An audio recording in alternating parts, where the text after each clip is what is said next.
As the male, you tend to fall into that protector role pretty naturally. I think it's pretty much coded in our genes in some ways.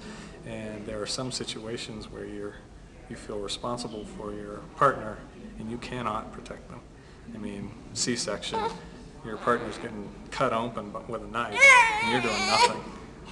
And so that was really difficult. During our birth, the cord was wrapped around his head. We didn't know that until he finally came out. So when there's certain things, there were procedures they were doing, I was questioning almost everything. Why are you doing that? Why is this? Why is that happening? The day we went home from the hospital was probably the scariest day of my life, I think.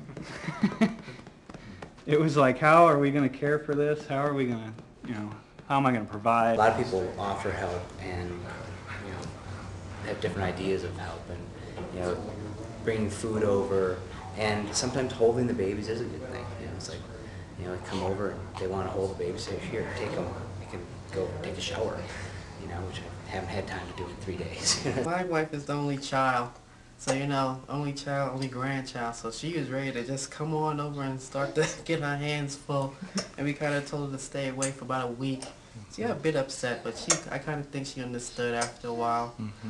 My wife explained to her that we just wanted time to ourselves with the baby. My father usually comes down. He was born around Thanksgiving.